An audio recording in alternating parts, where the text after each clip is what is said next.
yenze Sakozi Farouk wakati wano tuli mukati 2022 tukuyisizaamu omwaka nga wegubadde mu 2022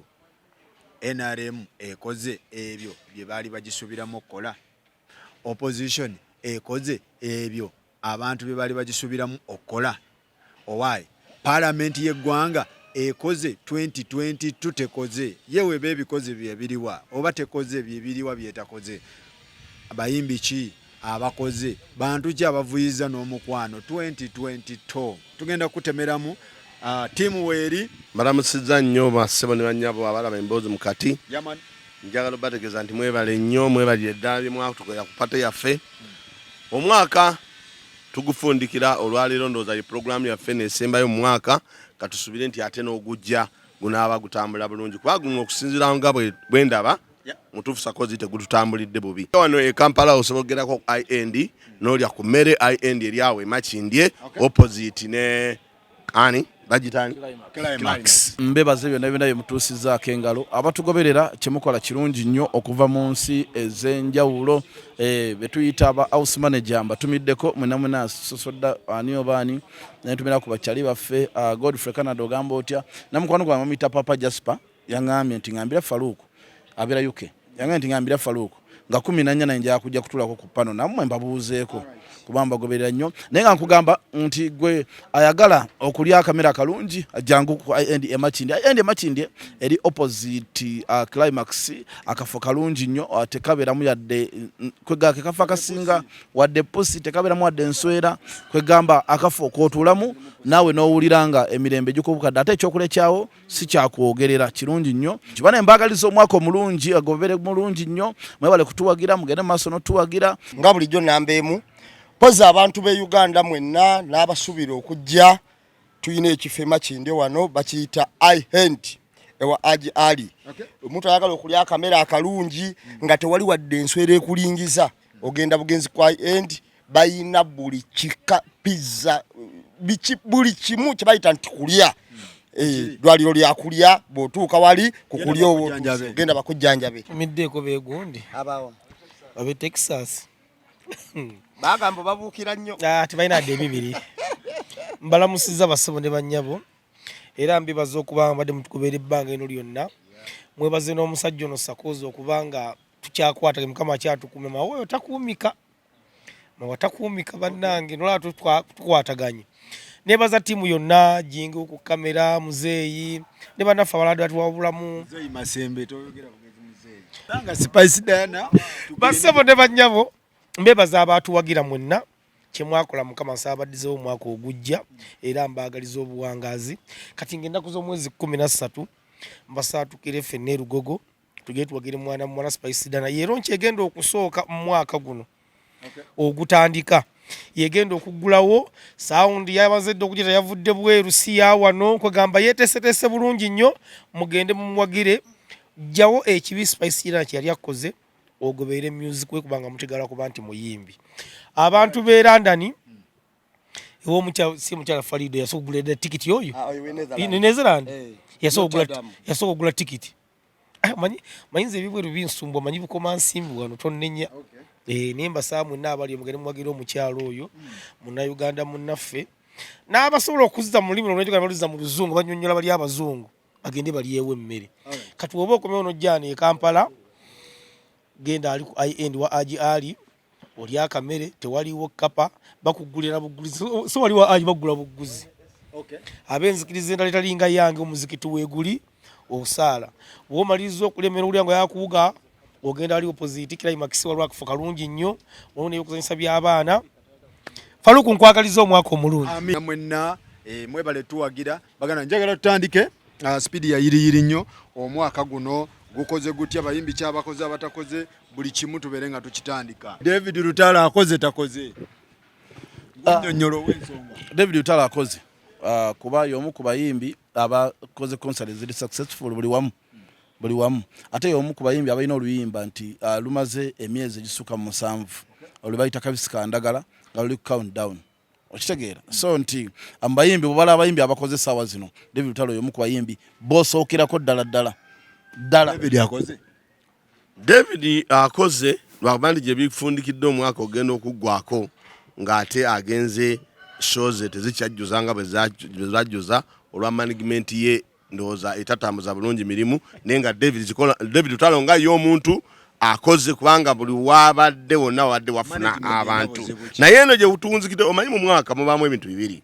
mubaamu okufiirwa n'okufuna katosobola kutula ku sayidi emu yokka nze ku sayidi yange David Lutalo ng'omuyimbi akoze naye management ye gye biggweredde nga emutimbatimba mu ntimba etategerekeka n'emutimba wali n'emutimba wano era ogenza olaba nga gyabadde gyamalidde omwaka guno era ogujja nze mbadde njagala David Lutalo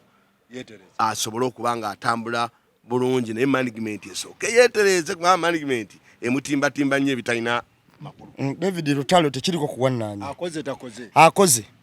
David Lutalo omwaka guno akoze n'oluyimba lwe luluddeko nnyo kabisi kandagala yagezaako n'oddusabikisa olulala ne lusigala nga lwe lukyabotola ekirala mpozi alina okweterezaamu akantu ako kumanyi David Lutalo gayina okuyimbirira kintu kibi okuyimbirira kitegeeza nti omuntu asobola okubeera nga alina ekivulu ku Freedom City nayimbako wa Misaki nayimbako ku Big Ba ate nayimba ku ki kati okuyimbirira okwo alina engeri yalina okitereezaamu kuba munene brandi nnene nenga akoze David Lutalo akoledde ddala naye ekibalo nti ebiseera ebisinga mawabadde ageza okuyambula naye Rwandoza ayagadde kubikkiira n'atamubuulira mazima. Lutalo management ye si yebikola ye mwennyini yabikola kubanga omuyimbi waddembe okugaana okuyimba naye kiri omuyimbi bakwata deeti ne bazimugamba nga nti yavudde ku papazi namugamba tukwagala kalenda naye mwennyini n'akikkiriza so kati nze nja kulowooza nti mwami David tula ne management yo muteese mugambe nti bw'oba oyimbye kalenda okuma omwaka ogujja kubanga essaawa ya Lutalo w'amaanyi nnyo naye esakozi audience egenda yeesa tosobola kuva ku papazi nojja kalenda nogenda ku Nikani nogenda Masajja abantu abo beetoola bwetolozi nze mbadde nsaba David bakyusemu omwaka ogujja oba kyetagisa kwongeza sente azongeze kubanga kenza asa milioni 25 talina kibiina David kitega naye asobola okusaba milioni 20 mu mmeka ate alina ekibiina kati omuntu ayagala amugule atayagala amuleke ate David adayina n'enkola ngenda kuzonga yeetimba kati ate ye mwennyini yeetimba ate yeevuganya kuba tosobola kuvaalwa ku papazi nojja no kalenda mu mwezi gwogumu so ensonga ya 2022 ku David Lutalo abadde ayimbirira njagala kubuuza ku bannamasaka bonna njagala kukulisa abantu ennaku enkulu sakozi njagala kutegeeza Bannayuganda nti muvuge empola accident nyingi nnyo ku Masaka Road kwagudde accident mpitirivu era njagala omwaka tuguyingire mu ssanyu kubanga bannaffe tubasaba mukole ku nguudo kubanga tufa nga nzize ku kya David Lutalo baganda bange balina ekifaananyi kibadde balambulula era naffe ekitubadde nnyo ku mutwe ebiseera bino Lutalo akoze ng'omuyimbi omunene naye sakozi tekiri ku Lutalo yekka abayimbi bonna abali mu kategori ya Lutalo ba Lutalo ng'oggyeko ndowooza omuyimbi balinga omu babiri ng'oggyeko ndowooza nga Musuuza yatayimbirira naye abayimbi bonna abali mu kategori ya Kamiliyoni bano baani bayimbirira akafo sozo twatukako n'obagamba nti abayimbi abatuuse mu kategori eyo tewali kigaana Lutalo kutimba shonga isaba mitwalo 5 kubanga atuuse mu kategori eyo ey'okubanga abantu basobola abo bokka abawulira nti Lutalo ali worth owulira sakozi abawulira nti Lutalo ali worth basobola omusasula emitwalo 5 mu show so tulowooza nti abayimbi basobola kukola zibayita regional tours nga boolaba Palaso bwe yazikola lwakuba naye yatuuka n'avaako natandika okuyimbirira ng'omuyimbi bamusasula emitwalo 5 mu kivvulu nga Lutalo kubanga atuuse ateekeddwa ebbanga erikola ki eriwera so bannaffe tubagamba mulekeraawo okuyimbirira mukuume brand njagala kuwako example awo ku Africana bayimbirangawo abantu bagenderanga mutwalo ne Lutalo yakigezesa n'agamba njagala emitwalo egi 3 abantu bajjula ne babooga so mutuuse ku level eyo esasulirwa abantu abasobola basasulira ku bye mukoze. Tuyina John Black akoze takoze John Black takoze John Black amazima matuufu omwaka guno gwo gumugendedde ddala bubi okusinza bwe yajja ne vibe gye yali alina simanyi oba lwava baddemu ziroko down baddemu naye sinema mwaka guno ye John Black mutuufu music we yakkira ddala okusinza ku ntambula gye yali atambuliramu gende ku kyeyo ayinza butagenda ku kyeyo kubanga akyali akyasobola okufuna ennyimba endala naye ng'omwaka guno nze sijja muwaana ku lwange ayinza okuba nga ntambulidde bubi. Guno omwaka addiridde nnyo era nja kusaba Tudy omwaka guno ogutandika tendo nkuba endongo eno ogimanyi. John Black kituufu addiridde nnyo actually simanyi na ku posta oba abadde bweru ali bweru abaddewo ali bweru waawa bwe yagenda ku Canada mpozi Jinja nga yafuuka bweru abaddewo naye takoze. woba ogenda ebweyogerere waliwo awo woyamu gwe bayita ng'ogenda Kamuli Road aliwo ofiisi yaawo yali aziteeka eyo Kamuli waliwo wagamba osimanyi London biki bajje gyotegeeze anti oluguudo lwayita Kamuli Road naye waliwo wotuka waliwo London simanyi ki gyotegeeze oba weru ngamba ali kuche yetereza ogujja Kalo Kasiita akoze takoze. Kalo Kasiita oyo kale osobola okumuwa ekitiibwa olw'ensonga nti abaddewo nga yeewanirira kuba togamba atoyinza ga nti yabaako n'oluyimba nga lw'amaanyi nti addiridde kwegamba akyali awo akyabalansinga ekintu kye kasooka ajje Akoze takoze bwatyo bwali era okuva Kalo Kasiita mu njogera ennyangu akyasonda maanyi takolangako era tajja kukola takolangako era tannakola naye nga kyemmanyi ajja kukola Kalo Kasiita ku kyoyogedde Kalo Kasiita Kalo Kasiita lwakuba nti gwe oyagadde tumwogereko naye Kalo Kasiita tannaba kutuuka kubagamba nti akoze kuba tannaba tuuka kugamba nti akoze lwa nsonga takolangako mpozi kyakoze omwaka guno kufuna lubuto. John Black nze ndowooza akozeeko kubanga okusinziira ku style of music gy'ayimba akoze ekisaanidde lwakuba nti competition eri so high abadde n'oluyimba lweta follow lutambuddeko obadde nnyo ku countdown zonna abaddeko oluyimba lwe bayita follow. John Black akoze ku level gy'aliko nti lwakuba lwa abasukkulumyemu jasi guno omwaka naye Kalo Kasiita ye tetunnatuuka mugeraageranya ku level gye tuli mugeraageranya abayimbi yakajja ali just average. Tugende ku Eddie yawe akoze takoze eyo mamanyi akikubye Eddie yawe bwe tudda mu bya music akoze lwakuba nti ate wakati awo yaleetawo obuvuyo simanyi ate omukazi ate amukoze atya simanyi ekiwato naye nga music ye abadde atambula bulungi tetujja mulwako oyo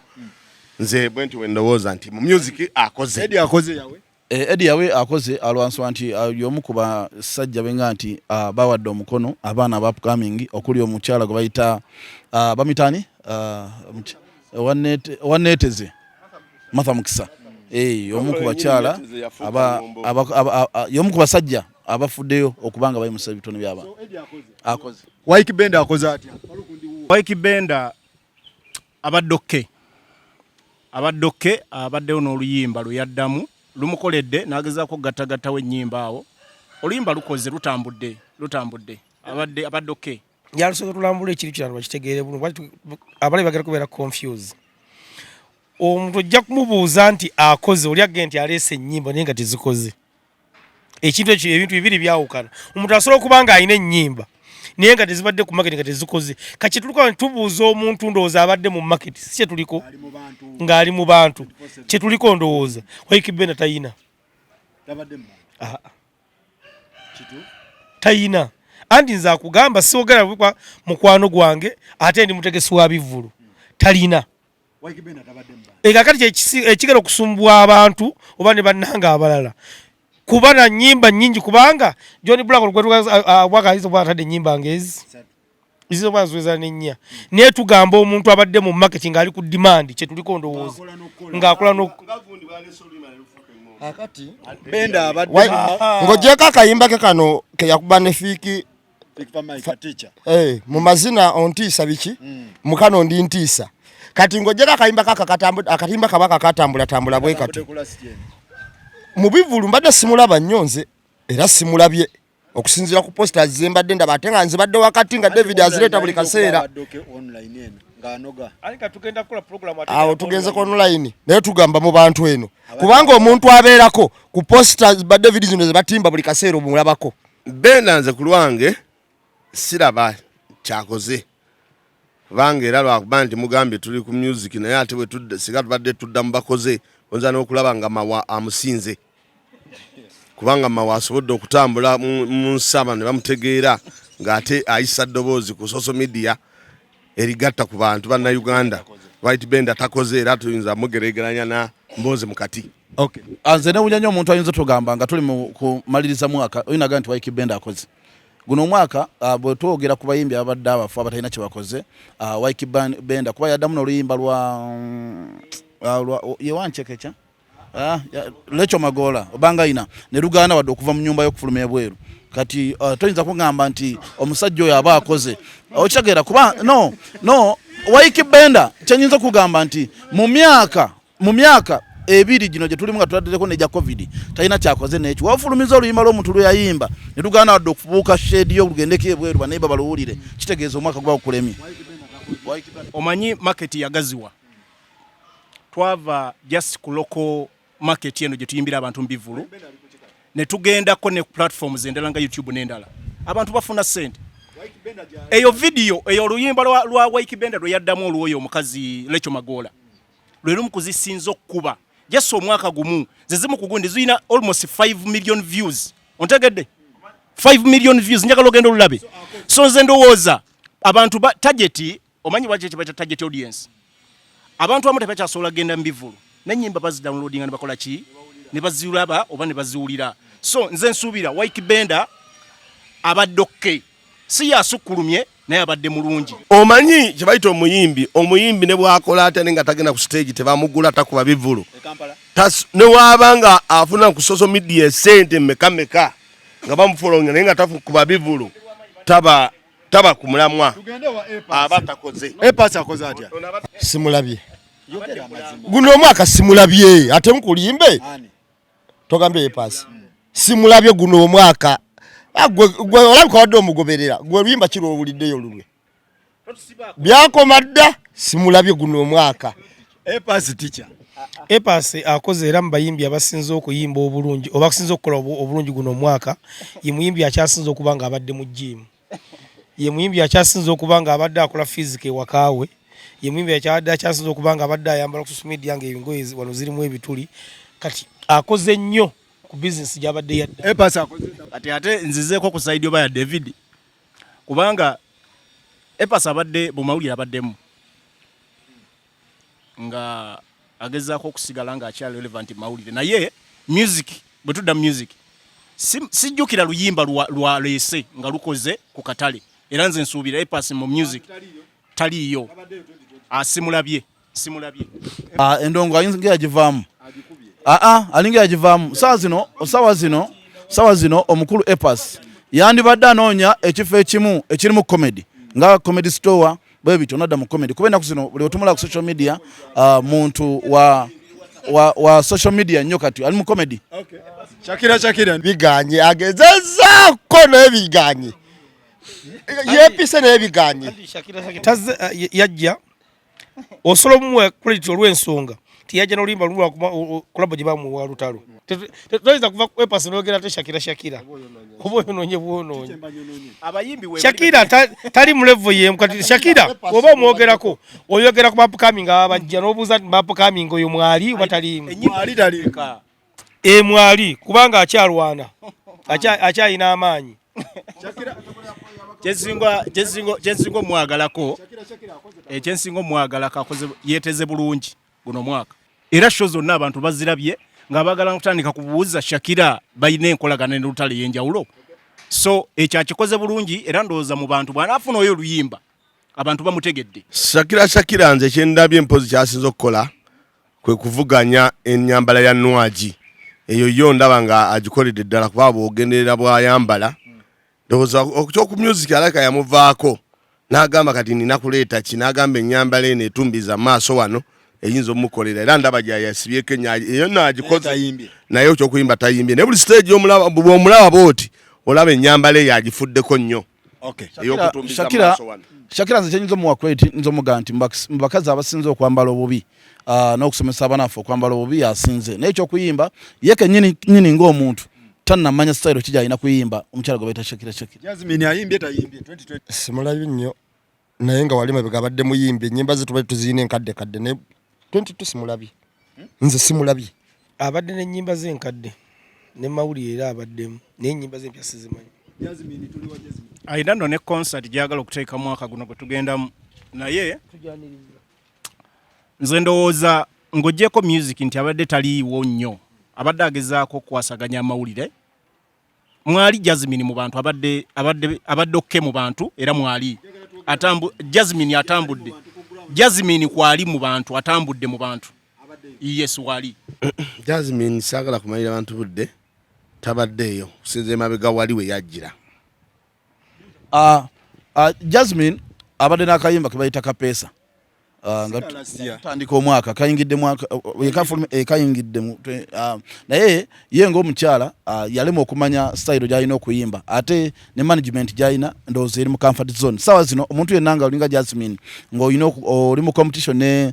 mukyala gwe bayita Spice Dana, ng'oli mu competition n'omukyala gwe bayita Shiba Kalungi, nga waliwo abo bakkawo nantongo wa Chosen Becky management ya omukyala gwe bayita Lydia Jasmine ebulamu. Shiba ayimbye tayimbye oyo muka Shiba 2022 ayimbye taliko kuvuganya kati oyinza okumala okutubuuza Shiba ate n'oleeta muddula noba nga obyonoonye bwonoonye anti kati kyenkugambye nti oyinza omala okutubuuza kale tukiveeko ekyo bayimbi twogera ku bayimbi tetwagala turespectinga olw'okuba oli upcoming. Shiba ayimbye tayimbye wabula yanaamirizza kayimbi n'ayanamini asusse asukkulumye asukkulumye Shiba audizo nazimenye byonna ebyali musubirwako nga yakawukana ne Jeff byonna bimenye n'abiteeka ne ku level endala cause nze David ono twaliyo ku concert yomu ku concert ezisinga okuba successful omwaka guno yakola double shows ku Serena ennyimba abadde nazo atambudde ku ground abaddeko ennyimba z'abantu bazaagadde bamwaniriza era bamwagadde ekyo kyali nga Shiba ontegedde kyenkugamba so Shiba abadde ne successful ya Shiba ayinza okuba nga taleese nnyo nnyimba zikuba naye Shiba asobodde okukuuma omutindo ne gumukuumiramu ekyo kubanga ali mu kifaananyi kubanga tasse omanyi omuyimbi oyinza okuyimba n'ogenda nga nnyimba zo zaako zikka ne zikussa naye Shiba tasse asobodde okukuuma omutindo ogwo okuva lwe yasituka asobodde ogukuuma mpaka omwaka guno era bwaguyingidde ng'akoze concert bwagumazeeko ng'akoze concert ezijjuza. Nze Shiba mulabanga omuntu akuumye omutindo gwe ogwa music era n'asigala ng'ali waggulu. Shiba ayimbye gyali taliyo. Shiba ayimbye abulungi nnyo era concert main concert yali yakabi naye nze kyekisijagamba ng'oli bwagamba nti ayanamiriza omuntu ayanamiriza ye muntu akuba endongo buli wamu n'afuna abantu mu concert ze alina watakuba luyimba lw'eggwanga okitegeera kyoba kitegeeza nti si ayimbye akoze bulungi naye oli kyagamba mbu ayanamiriza akijjewo. Tugende wa Spice akoze ati ayimbye tayimbye. Spice Dana muyimbi agezezaako era akyerwandirako ddala ayimbye oyo ayimbye eyo okusinziira ku banna abalala muyimbi Spice ayimbye era essaawa yayo Spice ne Kalo Nantongo y'omu ku bakyala balina ennyimba ezitambula ayimbidde ddala nnyo ayimbye. Nze ndowooza mu bakyala abazze ndowooza Spice mu bakyala bonna yasinza okukola obulungi guno mwaka kubanga bwogeza okulaba amawulire engeri gy'azaafunamu deals na biki Spice nze ndowooza yasinza okukola obulungi mu bakyala bonna omwaka guno gwe tuli mu kumaliriza olw'ensonga nti bwogeza okulaba bw'atambudde n'engeri gye brandinze n'engeri gy'atambudde n'amawulire n'engeri gy'afulumizza ennyimba nze nsuubira avudde Spice ye muntu gwe tulaba agenda alinnye eddaala from day 1 day 2 alinnye bulungi era n'oluyimba aluyina ssaawa zino oluyimba lwe bayita simasirire ejula lutambudde bulungi lukoze bulungi. Spice atambulira wali n'ogundi gwe tubaddeko nti basobodde okukuuma omutindo tebali nnyo kye bongedde ku music tibaleese nnyimba nga dda mwagende zaanaamiriza ne lukuba nnyo naye omutindo gwa music oyo gwe babadde bakola bulijjo basobodde okunyama bamwongerako obuyimba ne butatunda nnyo naye ne bubakuumira ku foomu okubanga kwebali okubabeezaawo okusinziira nga bwali omukyalo oyo nti yafuna management etegeera ekintu kye bayita okwejubisa n'okwesudia era sijagamba nti ayina kingi kyayongeddeko Spice Dana gwe tumanyi okujjako kyenyinza omwebazaako era ku manager Roja nti ono yategeera kye bayita brand okitegeera era amanyi obakwata omuyimbi we yamanya nti ayina brand eyakabi okwejubisa akumanyi okitegeera no kwegamba yategeera kye bayita social media manager we no nati we kyenkugamba endongo si yakwesudia naye kati ekiremye manager loja kyakola kikiremya manager balidye jazibini okitegeera era omukyalo oyo saawa zino tebakulimba abayimbi bonna bafulumiza ennyimba naye oluyimba Sirejula saa zino luliko era bali babiri ennyimba ziri bbiri by the way mu style eyo Sirejula ne Oli Wakalu Nantongo. Cindy akoze takoze. Cindy sirabe byakoze. Yamalo kola. Cindy akoze takoze. Abawagizi b'Emboozi mu kati mwogera okuwagira Faruku omwaka guno ogutandika tubeere wamu naye. Siina we mulabye okujjako okumulanga buba mulanze mpola mpola naye Cindy mubadde active guno mwaka siina we mulabye era twagala mwogerako ng'abantu abakoze guno mwaka. Cindy yandibadde akola naye omwaka guno nsubira nti Cindy ekya music yakivaako n'ayingira ebintu ebirala ebyemulese nga music ye in fact tabaddeemu naye ng'abadde nnyo mu mawulire ku bintu ebirala byalwanira alabika music ye yamufuluma ge mazima amatuufu ndowooza alina byateekateeka birala. Cindy akoze takoze. Cindy yagwa kuva emyaka 4 emabega era Cindy okuva mu myaka 4 5 tetudanga muwulira oluyimba lwaga nti no abantu baluwuliriza era lusobola okwambaza engato n'okutwala mu disco kati kyenga nti Cindy obuzibu bw'alina ate bwe yamala nti endongo egudde n'adda mu kulwanira Lema Namakula ow'olugavu oyo anti oyo omwana tazikira nnyo kulyawo ntakka muyimbi mulungi nnyo era tazikira kugamba nti nzise nnyo kakati n'waba aleeseyo akayimba kamu kabeerawo ne kaliikiriza ku ndala kuba ye muyimbi mulungi. Lema Namakula Talina mutawaana wali weewo talina mutawaana. Rema asigadde awo we yali omwaka oguwedde teyeeyongeddeeko agezeza kuzannya n'amawulire tabadde nnyo w'amaanyi nti alese oluyimba luno olw'amaanyi tabadde na luyimba lugamba nti lusukkulumye nga bw'olaba Jose Chameleons forever naye amawulire agayina engeri gye gamukozeemu ndowooza yaconcentratinga nnyo ku bufumbo okusinga music era obufumbo mutwalidde obudde bungi okusinga ndowooza music. N'amakulu amazima amatuufu abantu bakyamuleeta mu show lwakiri kye yakola naye ekya music tannabaawo music gwakola naye omuyimbi osobola okumala emyaka giwera 3 4 5 ng'olya ku ekyo kye wazimba kye wakola kati Lema waali naye nga mu by'okuyimba amazima amatuufu talina luyimba lwaleese talina kye yeeyongeddeko okuva ku kiri naye asobodde okwekuumira awo. Lema akukyokulaga abaana nti mwina ofufumbirwa kyakikoze kuba akumye bulungi nnyo obufumbo bwe era ali waka mutebenkevu teriyo ngumi wadde naye kibayita music talina kyayongedde ku Lema oli ow'emabega asigadde nga tukyali mu Lema oli ow'emabega kuba ennyimba zonna zaleese awo ate obufumbo bwe buzibise era tewali luyimba lwa Lema saa zino oyinza kugamba nti yakubye disco. Walukagata kyabuuzibwa oba akoze batakoze yakola yamala alya ku kye yakola kubanga teri luyimba lwa Kagalupya lukyasobola zikiza lukadde oyo yamala oyo waali yakola yamala era Walukaga wajja tosuubira kukuleetera luyimba lupya oba omuleetedde ennyimba nga z'omuleetedde ozimanyi. Kati kino ekyalukaga ngenda kukizaawo ku muganda wedde mawa kyayogera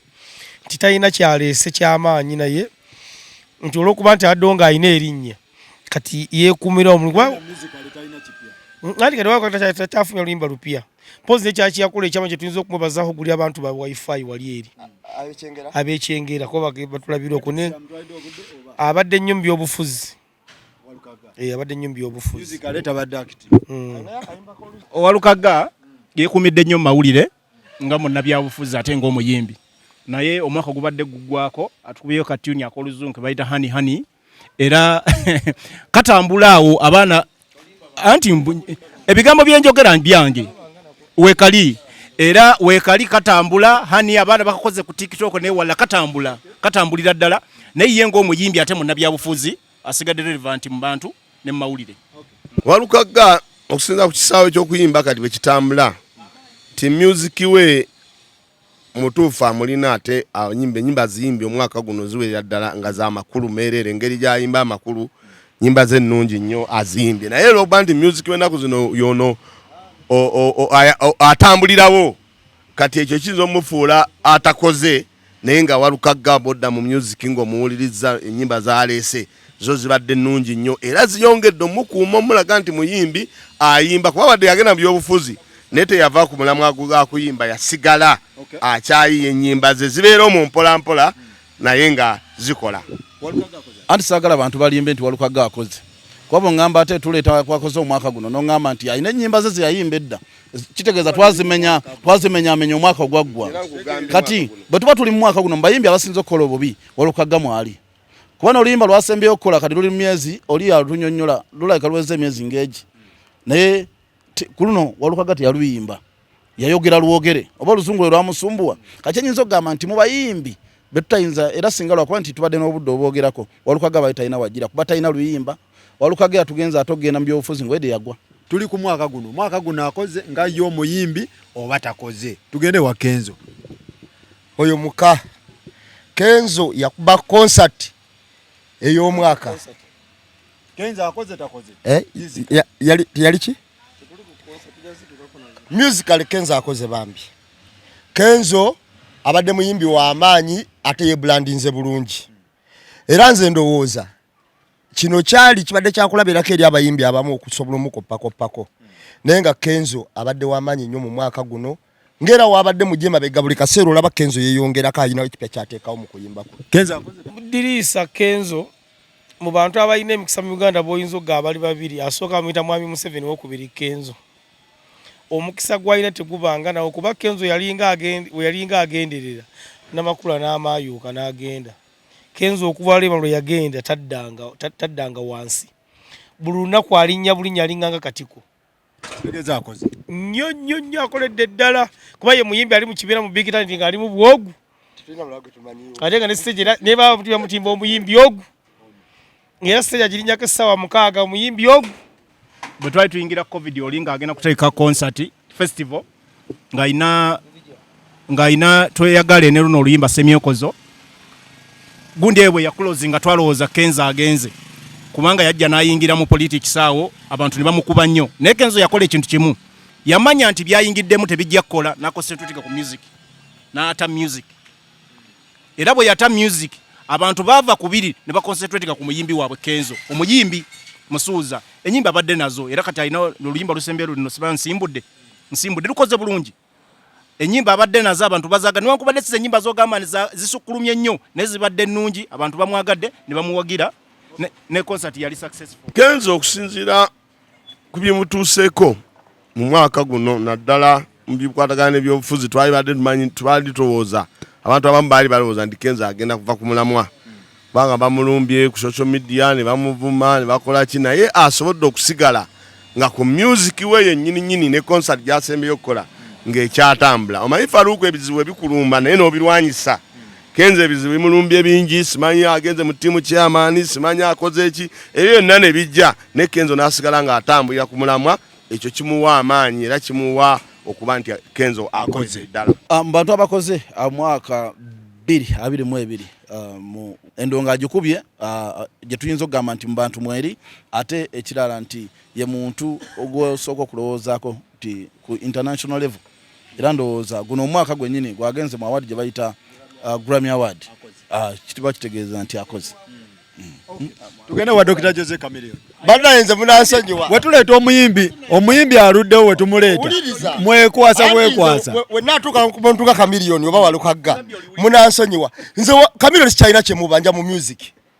buli wajjira aba yakola era akoze ever hot sina kyemubanja mu music akoze bulungi nnyo era Chameleone walinnya ku stage tosamuga nti mpaka pya wonna mulungi Chameleone wali era atambudde bulungi nnyo kwali anti Chameleone wono ebyo byonna tebiina mutawaana gwekyomanya nti Chameleone ye wali oba alina oluyimba oba taluyina wamaanyi kubanga era kyabadde azifuna kuba nti Chameleone ono tebamutimba show za Christmas ate bamutimba alina omulimu ebweru ate ndoza ne bakukansolinga naye ate ekyewuunyisa nti 26 kyakonfangibwa 24 ntagenda kuyimba Christmas naye 25 ennaku ate afunye emirimu nga miyitirivu ng'ogyeko controversies ezibadde zimwetoololerako Jose Chameleone tosobola mubuusabuusa kubanga yalina ku nnyimba ezimu ezisuubirwa nti ze nnyimba z'omwaka otegedde forever ze zimu ku nnyimba ezisuubirwa okuba ennyimba z'omwaka tosobola mujjawo is a legend abadde so strong newankubadde abadde alina issues ezibadde zimwetolerako zonna ez'ebyobufuzi n'endala naye is still a champion. Chameleone 2022 akoze takoze Chameleone talina kyakoze wabula asobodde okukwekuuma ng'ali nga nambe mbwagambye tito kyalina kyomubanja naye olwoba nti yamala dda okukola byakola kati bw'omulaba olabira ddala nga kamiliyoni ng'akoze naye nga talina nnyimba zakubye okusiza ku nnyimba z'abadde ajja akuba kalinume talina nnyimba zakubye naye asobodde okubeerawo awo neyeekuumira ku mutindo. Kamiliyoni lwakuba nti bintu twabibaganye nti gundi akoze nnyo tubuuza 2 akoze kyenyinza okugamba nti mu music industry 2 nnyimba ezimu mwe tubadde tutambulira ezakabi zibadde za kamiliyoni. Badde nolimba forever ng'oli bwagambye n'addamu akayimba ke n'akazuukusa ke bayita kuma obwesigwa nako kabadde katambula bulungi ku ground wansi ate era nga muganda David Kombwagambye nti yalina show mu Australia ne kansolingibwa naye kyenyinza okugamba nti y'omu ku bayimbi wotegeera omuyimbi nti abadde akola nti y'omu ku bayimbi abasinze okuyimba kye nyingi mu Boxing Day ne Christmas. Tugende wa Mayinja mwamijjawo omuyinako ku lisiti tuli wa Mayinja omumanyi nga ki? Mayinja omwaka guno n'oguwedde ng'otaddeko akayimba yasembayo kamu kaali ka campaign ate tulinze 2026 kaalireeta nze kemmanyi Mayinja tayimbye ate ng'ogyeko ekyokuyimba bino mbundo simanyi n'ennyimba ze nkadde tazirwaniridde. Program wakuze nga ya buli muyimbi watatulondamu. Mayinja si muyimbi? No, mbuuza bubuuza. Tukola bayimbi. Bonna abali mu Uganda tugenda kubakola. Oba tulonzeemu kaadi bakola. Abanene mu minza mu kuyimba mu bunene. Mayinja omutwalanga ki? Apo kamingi. Saagala nnyo kuyisa linnya Mayinja mu kamwaka ngo muganda mwe wajja kunnyiigira. Naye mbadde nsaba Mukama Katonda omwaka ogujja tutambuze bulungi ffenna ttiimu eno nga tukyali wamu. Aleke kutwawula yawula. Mayinja abayimbi ababadde abanene emyaka egiyise tosobola mujjawo. Ababadde abanene emyaka egiwedde. Naye ebizibu by'amayinja byetoledde nnyo ku by'obufuzi. Ffe tusuubira nti era music tamuleese kubanga sakozi bwe tuba tugamba ennyimba bwe tuba tugamba abayimbi abakoze omwaka oguwedde Mayinja tabadde na music. So tulowooza nti Mayinja n'ebivulu tabiyina. Oba ntegedde kye nkugamba tebamutimbye olw'okuba nti ebintu ebitambula waliwo gye basobola omutimba naye kati Mayinja era tali active mu music. So ye distancinga from music ndowooza n'asalawo n'akola ebintu ebirala. So tulowooza nti Mayinja tali worth kwogerwako mu bayimbi abakoze eki abakoze omwaka oguwedde naye singa osanga abadde ne music twali bali tugamba akoze oba takoze eki oba takoze. Mayinja akatengo kamukubira ddala ne kamukuba ne kamukakkanya mpaka ku ttaka. Kwa Mayinja mutufu omwaka guno abadde agezaako okulaba nga ayiya kino naye byonna ne bigaana. Ti Mayinja era yeetaaga kusabira kwata Bayibuli abasiraamu ne basaba n'abaali bamwagala ne bamuyitako mu church n'agenda n'asabirwa naye nga Mayinja ye mutufu ekya music ndabanga yasaanirawo ddala kubanga aleese ennyimba awo azireese simanyi baganyi simanyi n'aleeta olulala lwaleese awo abadde agezaako okulaba nti adde naye nga naye ennyini tamanyi alina kudda atya kubanga yali ayagala adde yaleeta byaganyi simanyi ate byakoze eki ate eddakika yemu n'addayo simanyi gye byagaanidde kati bw'otulira Mayinja mutuufu ye abadde matankane era omwaka guno Mayinja sinaguno nesuubira n'ogujja n'oguliddako bw'anaaba teyerwanyeeko akatengo kamukuba nnyo. Abasajja bakulu nga bano bamawa ababadde ne Mayinja ke kaseera Mayinja sawa zino okubanga alina omuntu amubeerako ebbali nga mawa amugumyagumya kuba sawa yonna muyinza omusanga ayitaddemu omuguwa lwansonga nti okuva bwe yayingira mu politics ye muntu yalema okulwana n'embeera okitegeera ye yakkiriza mangu nti politics ampambye oba nkubya nzije mu kisawo ky'okuyimba ate kitali kituufu nti abasajja nga bakenzo bonna babadde mu politics abasajja nga babebe kulu babadde mu politics okitegeera nti bebe kulu y'olwawunsi agambye nti era bannaye mbayise ekiwaatule ne bakeera ne bakola ki ne bagenda ne Mayinja kyabadde alina okukola n'ayita abantu eggaba naye nti ye yeemalamu dda amaanyi okuva bwe yategeera nti abantu yabavaamu naye namanya nti naye abantu bakoze eki bamuvuddemu ekyo Mayinja talina kyakoze. Bebe kulu akoze takoze oyo muka bebe kulu muka musically ng'oyogera ku muntu abateeka malo babuulira abatula mwena n'abatuwuliriza ng'oyogera ku muntu musically kye bayita bebe kulu musajja muka w'amaanyi mu nnyimba Bebe Cool akuba omuziki era abantu bonna ndowooza ngenda kubuulira kino Faluku ono atero kiwakana abantu bonna bava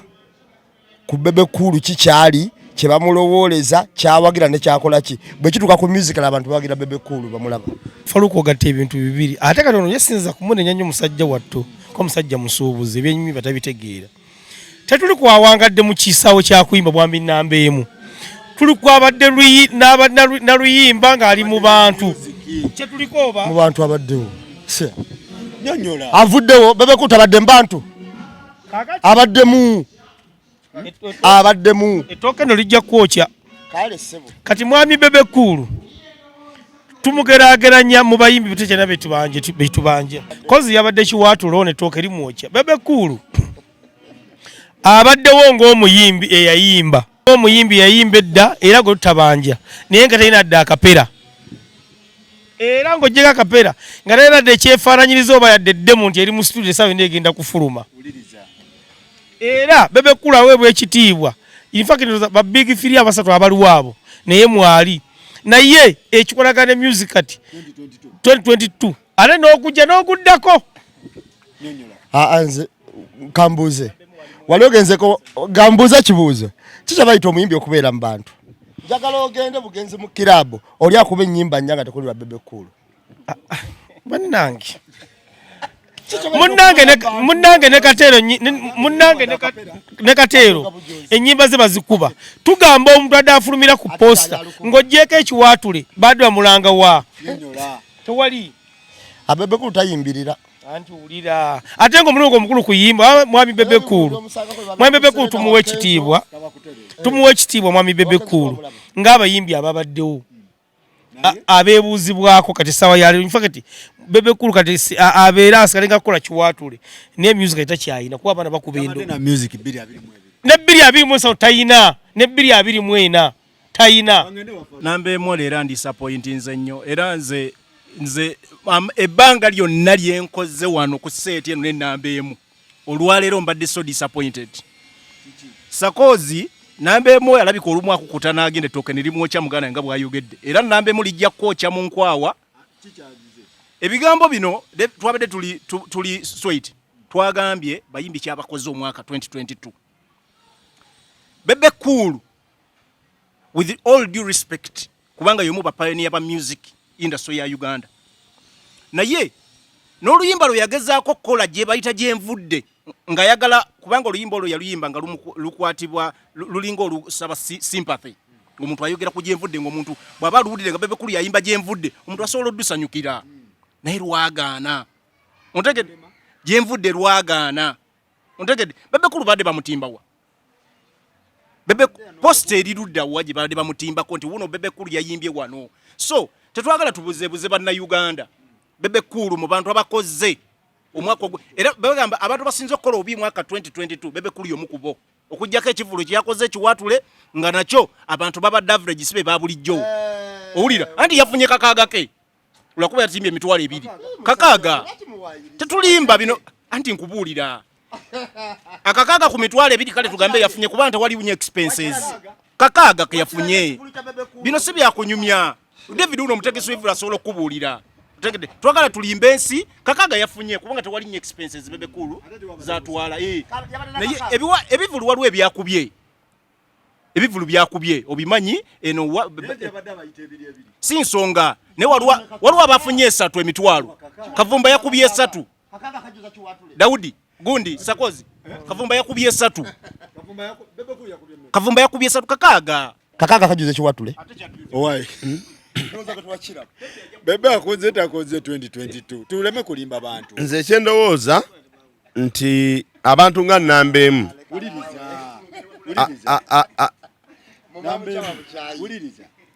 kyendowooza abantu nga nnamba emu bangi nti omanyi music ono omuntu asobola okubeerawo n'abuzaabuza kyekyo kye twayogerako ono omuntu abeerawo nga tomanyi oba mugagga oba si mugagga naye ng'ali awo olina embeera gy'okola ki gy'omulabiramu kakati Bebe Cool mutuufu amazima gali nti yeesibye ku bantu ekyakikoze ne yeesiba ku bantu era n'abantu batuuka n'okulowooza nti alina kyakoze eki kyakola mu music naye nga takoze talina luyimba lwakoze eki okusinzira ku Bebe Cool manyi twatulowooza ku music nga Duncan yagambye osooka nolowooza Bebe Cool ennyimba zazaakuba n'ogamba omwaka guno luliwa lwakoze eki lwakubye talina lwakubye naye ekyokwekuumira awo okubuzaabuza abantu okubeesibako kyakikoze nnyo era abeesibiddeko ddala era abamu ne balowooza nti alina kyakoze naye nga mu music naye bw'omubuuza talina luyimba lwalina. Kituufu ekyo? Manyi bwe tuba tukola omwaka asaagala tukole nti gundi muyimbi wange nja tukole ne Munnayuganda kyanalaba n'agamba nti kituufu onayogedde ensonga omwaka guno bwoga nti muyimbi ki ow'amaanyi asinza okuyimba nga upcoming tuyinza kugamba Bebe Cool. Bwe tubuuza nze njagala ompe oluyimba lwa Bebe Cool sembyeyo wano nalulabye nze ne TV nenjijjako owulira ng'olya ddala nti Bebe Cool ate mukyaba legend agenda kuvaayo lwa nsonga ssaawa zino omuntu oba okyayimba ate nga mutabani wo endongo eba egaanye ekyoku kyenjo bagamba nti ye Kiwaatule nga nze sijja baga nti yakoze Kiwaatule yakoze kuba enakomye okumanya nga alina abantu 95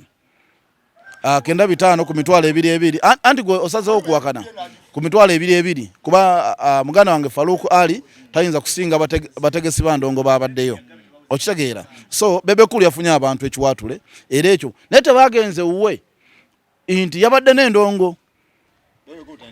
atayina wabula bagenze nti yabadde ayisa abayimbi baki bangi ate era saidi ze wamwe kiwaatule biki tewabaddeyo ndongo ndala abantu be balwawo okufuna abayimbi okitegeera so era ekyo tekiyinza kuteeka Bebe Cool mu bantu basinze kukola atayina kyakozemu ate n'ekirala nze ndewuunya omuntu bwakera n'ayogera ku Bebe Cool ndowooza aba tamumanyi Bebe Cool we basajja abakuba ennyimba nakuwa oluyimba n'oluwulira nga alukubye kati bw'otowooza Bebe Cool gy'azaakola ne by'azaakola n'ogamba nti kati essaawa eno n'omutunuulira n'ogamba ddala oluyimba luliwa talina luyimba be bakamiliyoni Faruku bwe nkugamba nti Bebe Cool ate ayonoona ennyimba zeyayimba emabega owulira bw'owuliza oluyimba lwe bayita love you every day kati kyengendo ga muganda wange nambeemu bw'owuliza love you every day ate n'omala n'owuliriza gye nvudde oyinza okukaaba banga enyimba ngazi boggolako zaani ezo zetugeregeranya noga nti omusajja ng'oyo akoze era ono bw'aveninaga nti bw'abanga atazze mu upcoming kubanga Bebe Cool tumugeregeranya ffe okusinza bwe tumumanyi n'ennyimba zakubye ne zitunda buli omu n'aluwulira talina luyimba era naye muli akiwulira kye bayita omuyimbi nga ba Bebe Cool abo bakamiliyoni amanya nti anyimba kuba ennyimbi embeere mu kisaawe naye sikubye luyimba waba owulira legend munno ng'ayimba oluyimba lwe bayita kuma obwesigo n'aluddamu nga ne lunyuma gwe nojja nodda ku bannayuganda n'obagamba nti gyenvudde si kibi ennyimba ya Bebe Cool gye yayimba gyenvudde muntu azza agoberera Bebe Cool yalabye nti ate Bebe Cool yandirekeddewo okuyimba ntisigala ku nnyimba ziri enkadde Bebe Cool muyimbi tekiriko kuwannaanya negyenvudde lwali lw'amaanyi lwali lw'amaanyi okusaba yali ayanukula ffe ng'abagazi ba music wa Uganda ng'oggyeko endowooza gye tukkiririzaamu ey'obufuzi n'ebirala Bebe Cool y'omu ku bayimbi ababadde ab'amaanyi emyaka gyonna naye nga muganda wange wavudde waggulu Duncan ng'ayogera waliwo music omuyimbi gwafunye ne lyrics zaalwo z'oluyimba n'ogamba naye ono ye Bebe Cool otegedde so kirabika munywanyi waffe yafunamu nga mabwe yagambye yafunamu akatengo music takyeteekateeka wabula olwa pressure muliko n'asalawo buli kize macha Bebe Cool egwolaba emabegako kikwewunyisa yakola yayimba ne omuyimbi ku level ya Bebe Cool tokyayimba ngombo waliwo oluyimba lwayimba olw'engombo baba luyita batya recently olw'engombo waliwo engombo gye yayimba nga nfunya TikTok Bebe Cool akyayimba engombo ya TikTok so yatudisappointinga nnyo abaana bana bapya bakajja bapcoming bebalina okuyimba ebyesakoze so Bebe Cool yeetaaga yeetereze addeyo ku drawing board otegedde addeyo ku drawing board Bebe Cool abantu tebamwagala nti obaliwa byavuze oba kikuba Bebe Cool from way back abantu bakimanyi WNRM otegedde way back era abantu bali bamuwagira ngamanyi wachi WNRM ne music taliiwo ge mazima tewali wakingisa abadde n'endongo badde yagalamaliza Bebe oyo muka Bebe kamuveeko kwamba tengera kugamba kigambo bukanga kinako oyo muka buli ko tuleta muka Bebe kingisa muka ayina ke yakuba kano ne Shiba bakaita buomya ye muwoma oba yawoma kale muyimbi nnyo ate ayimbye bulungi ayimbye kubanga King Saha alina oluyimba olwo olubadde lutambula ennyo emabegako wali olwa Zaakayo ate nga ate ovudde ku Zaakayo alina olulala era lwe yazza ku Zaakayo Zaakayo nga tannajja waliwo oluyimba awo lwaliwo mutuufu Saha ye ayimbye ate era mukadde kano twala omukisa badde nsaba okkirize nsabire Saha awone bulungi kubanga Saha ali ku kitanda ali ku kitanda ali bubi naye bannange mumusabire asuuke naye nga mu music Saha akoze bulungi. Omwaka guno baba olonda abayimbi abasinze okuyimba obulungi era bebandibadde artist of the year, song of the year, toyinza kubuusa musajja gwe bayita King Saha nti omu ku bayimbi abayimbye ennyimba ennungi ate omu ku bayimbi tugaa nti kati saawa zino Uganda begamba nti tulina omuyimbi owakabi okitegeera. So omwaka 2022 Saha y'omu ku bayimbi abagwetise. Saha ng'ogyeko amawulire ng'ogyeko okuyimba omanye omuyimbi agobererwa n'amawulire. Saha yeekuumidde bulungi mu mawulire omwaka gwonna okuva ku bino ebyawuma n'ebirala akoze bulungi musicale ate omanye abayimbi bangi sakozi bakola music ninga muli etaliimu. So akikoze bulungi era bw'aba alina management eyo tusaba eyongera okukola omulimu ogwo. Akoze bulungi ate asigadde nga Evans akoze atya akabi agezezaako okuwa kolaba abantu kolaba ezo ne zibanga ezikolakola ziyambyeko kubamu naye ngo y'omuntu ate tabadde successful mu music simanyi oba lwaki agezezaako bwato wakibugumirize abadde wakibugumirize. Evans simanyi lwaki twogera mwaka guno naye Evans ye takoledde ddala myaka nga ndowooza n'ogwemabegako. Evans oyo ekirungi alaba programu eno naye nsaba addeyo kubanga wano tetwogera nti oluusi naawe oddawe ne weetunulamu mu kifuba n'ogamba ddala abasajja bano kiboogera kituufu oba kikyamu. Evans okusinza bwe yali azze mu music ne kye twali tumusuubiramu n'eddoboozi ly'ayina n'ennyimba gy'ayimbamu mutuufu Evans simanyi kyeyaba ne Evans ye yakka ate omwaka guno gwo takoledde ddala wabaddeko ng'ajja ate n'apapirira bapromotano ne bamupapyawo akole konsati ne konsati eyo neba bubi. Konsati yali nti oluyimba oba lwali lubi naye teyagumira mu bantu kusooka kufuna nnyimba ziwerako. Kati Evans mu butuufu omwaka guno takoledde ddala era kyovola ne yawunzise ng'ali mu maziga. Naye amaziga ago gaava ku kukola ebintu mu by'okupapira. Evans muyimbi mulungi naye alina okuddayo ne yeetereza n'agamba bannange oba Kayemba ono yalina ebintu by'ateeka mu bantu simanyi. Omanyi Kayemba oyo yaliko manager wa Evans. Kati Evans Kayemba bwe yava ku Evans oyo Evans mutuufu agenza simanyi lwaki takoze. Omanyi nze omu ku basooka okutambuza ennyimba za Chris Evans oyo omuyimbi mulungi ate nyinza okugaa nti Chris Evans amuyimbi mulungi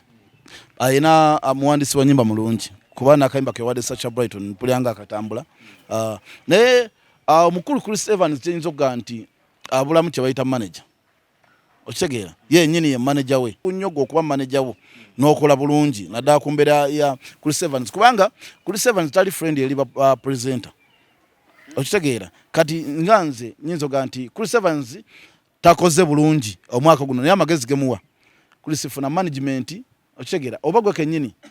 teeka music muteeke mu ssente ate nga muyimbi. Okay, so nyina kugamba ekigambo tufunyemu obu challenge n'abayimbi abayimba music oyo wa Chris Evans. Era ekizibu kye tufunye mujagalo batunuulira nnyo abantu abo tubadde tusigazaawo batono ba recording artists aba recording ennyimba ezo naye bw'otunuulira betusigazza ababadde bakyakola obulungi abageza kuyimba kategori ya music tusigazza mulozo Papa Semakula ne Lutalo abakoze obulungi naye abalala bagenda bagwira ddala. So abantu abayimba kategori ya music oyo owa Chris Evans basaana beezuule bongere okwetereza kubanga amazima gali nti competition eri so high. Otegedde eri so high kakati balina okuddayo ku drawing board ne bafuna abalungamya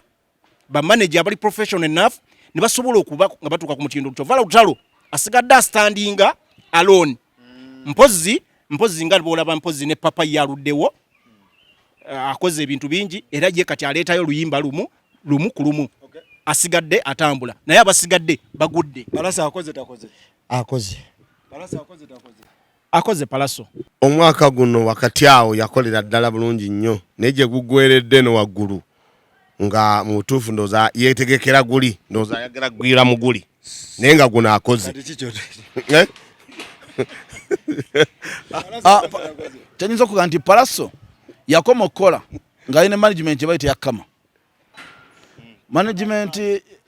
bwe yava ewa kama naye yawula kama palaso n'agwa. Palaso alina music omulungi naye tamanyi batambuza batya music. Palaso alina music gwayimbye wali mu ntandikwa badde tandika omwaka guno twali tumusubira n'okuba ne concert omwaka guno gwe nyini naye yake nyini yatuuka ekiseera n'atya concert ye naye ali mu guno yo yali alina kuba mu guno yali covid gugwako takoze bulungi yayimba mu covid concert ebadde alina kuba ya mwaka guno okitegeera naye olw'amaanyi bwe yeepimapima amanyi palaso yagala n'akuba endongo n'aseera endongo ate abantu ng'ebasala okitegeera ekiseera yali aguza endongo miliyoni 15 miliyoni 2 okitegeera naye bwe yatuuka ekiseera abantu nga bateekamu sente za miliyoni 15 naye nga tezikola ki tezivaayo era n'atuuka ekiseera abategesi ne bakola ki ne bamwesonyiwa okitegeera n'atuuka nga ayita miliyoni 3 naye ng'alaba tekyali akola ki azimuwa so omwaka guno yagutandika bulungi naye gye gugweredde alabika alamuza ekigo. bituuse ekoze etya babadde b'amaanyi obulungi bunuma ekoze tekoze babadde bakoze bulungi nnyo omwaka guno tebalina buzibu bituuse ekoze tekoze kayimba bakafuna kalina controversies okamanya kayimba ke balina controversies bakafuna subira babaddewo kubanga bane concert yabwe yali successful subira bakoze bulungi era bongere mu maanyi babitusi omukisa gw'embala gwe balina era lwaki nkugamba nti nja kunzikanga nti bakoze bulungi kubanga bw'otunula music obaze bakuba bagenda bongerako kyebongerako tekiboominga nnyo kusasamaza naye kisigala kibakuumidde ku mutindo ate nga kibatwala mu maaso n'okakasa nti ddala abaana bano baki bayimbi kati nga kano akayimba kaabwe akasembyeyo okawira ng'entambula era gundi abadde ayogera ku music oyo basimanyiyo babadde agamba wa bandi oba waaki naye music era waba gundi omutunulira naye agenda mpolampola tabwambuka nnyo naye ng'owira alimu message bitusi bakoze bulungi era nsuubira nti bajja kukolera ddala obulungi bituuse ekoze bitusi mwaka guno gwe tutambuliddemu ekoze bulungi kuba mwembadde concert yayo eyakola obulungi ennyo ate era egaddewo omwaka n'akayimba kabayita obulungi bunuma akatambula bulungi nnyo kuba akayimba ako tekalina makulu kalinga lusukula sementi kuba teri olusukula sementi ate teri omuntu bulungi gwe bukola ki gwe buluma naye katambudde bulungi era kabagaliddewo omwaka azibandi material oyo muleke tuba twogera ku bayimbi Big Eye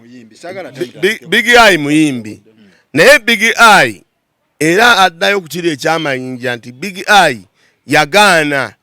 ye akatengo naye kamukubamu awo n'agaana kubanga Big Eye atambula ayimba bulungi ate muvubuka akyasobola okuyimba naye nga mwaka guno tabadde na luyimba tekyensuubira nti ebintu ebyo ebyamukubamu emabega byamukakkanyamu obutakola ki naye nga kyensuubira Big Eye ndowooza yeetegekera mwaka gujja asobole okudda engulu Big Eye yayingira mu kintu kyali tasuubira nti kisobola mukuba ekigo yayingira politics ate nga tamusobola my politics yeetaaga omuntu n'omuyingira naye ng'olinamu ku ssente nga ne gy'oli bakwetaaga oba bakweguya naye nga basobola okuwa ssente esobola okuzza mu bantu Big Eye kyenyinza okugamba nti omwaka guno talina luyimba lwakubye lwonna lwa makulu oba talina luyimba lwakubye luli mu bantu naye ali mu kustruglinga okulaba nga adda mu music industry akayimba ke bayita husband material yakogedde mufo kyokayimba naye yakogedde bulungi oluvannyuma nti akapise mu bantu basobole okuba nga baddamu ne bamuwa attention namulabyeko ku bivulu nga 2 ng'abantu batandise okuddamu okuba nga bawanika obutambaala. Big Eye bafokasinga nnyo okujja ssente ku Museveni okusinga omulimu gwabwe gwennyini fokasi yaabwe yonna yafiira ku kimu kulowooza nti ssente bagenda zijja ku Museveni ate nga gwe bagendako okujjako ssente ye tamala gazita ne bwazita oyinza obutazifuna kyekyamukuba teri kirala music teyamuwa obudde baabuwa okujja ssente ku Museveni. Big Eye ndowooza Big Eye asobola okuddamu okukola obulungi okusinga bamayinja kubanga ayogedde bulungi of late eri public n'agigamba fokasinze yo ku music ate tabadde nnyo bwati nga bamayinja ne bakusaasira nze latest song ye husband material nsuubira nti luyimba lulungi ne video ebadde nnungi asobola okuddamu ne yeetereza n'apiking omwaka ogujja okusinga bano abalala banne tested akoze atya akomezaawo pulima akomezawo Pulima n'akola ne concert bangambye Chubana yajjudde atukoze bulungi akayimba keko omanyi ngera kubulira Josted yali agenda ne Pulima mukomyewo Pulima utwalekataddemu kula Josted ngera asituka Josted akoze takoze yekumye bulungi mawulire Josted kubanga amawulire gakola nnyo muyimbi era nze nsuubira George yoyo George sono George tabadde nnyo ku top naye George ali wano wakati ali average era average wabadde banga lyonna era wasigadde eweeri era akozeewo bulungi kubanga ne kagundi ke dine with Josted kakoze bulungi so tusuubira ayongere mu ongezi manyi next year kibe kya Josted okusinga ku speed kwe yali atambulira music ngada Josted afuso omusajja era nga boyogera abantu bwotambula bwoti mu kkubo osanga abantu bana batano nga abasatu artist bagamba Josted takoze nze ku lwange talina kyakoze mu music mu mwaka guno talina kyakoze okusinza ku speed yaliko ne bwe yali atandise kuba namulabye ku oba yabadde wanga era kye bagambye nti ate abakazi be balwanidde ku stage basinkanye nga ndabage mawulire nga bye birimu ebyo abakazi baba bakoze bikisaabigoberedde nnyo engeri gye byabadde nga tebinkwatako nnyo naye nga basisinkanyaawo nga olaba nga kyekikoze amawulire era naye oba yakirese nga kyekigenda okukola amawulire ate mu kifo ky'okwogera ekikoze amawulire ekirungi so nze ndowooza takoze okusinzira bwe yali atambula. Josted yagwa tayinza okugamba mu njogere yange ennyangu nti omu mpuliriza akyali muto akyasobola buli muntu alina omutwe gwe nanti bagamba emmere bwekona kiba kizibu nnyo giza nanti Faruku bwetuleta ku pano bulemu ayita omutwe gwe kati nze gwe bamusi naye bweguŋŋambye nti lwaki nti Josted atulowoozesa nti awatali Pulima tasobola kuba muyimbi wa kabi okitegeera kati kitegeeza nti amaanyi ga Josted gonna gali mu Pulima ate nti Pulima guno omwaka wetuguvugidde tabaddeewo okitegeera abadde yakyalako abasajja abalala okukyusaako ku ndya naye bwe yamaze okukyusa n'adda bwe yakomyewo ate kuba yazze ne strategy empya eyatutte Josted ku Chubana okitegeera bwe nyinza okugamba nti Pulima yavuga Josted nti n'akayimba ke yasembye okukola video Pulima yakalimu nja mwebaza nti yakoze show yabadde ku Chubana yabadde nungi naye baŋŋambye ekikonde kyabuze kata kikole ki nti show abadde nge yakoze ey'okumitingirako bakyala be bonna nti buli mukyala we yabadde awo ng'alinawo n'emmeeza era sente zayisinganyiziddwawo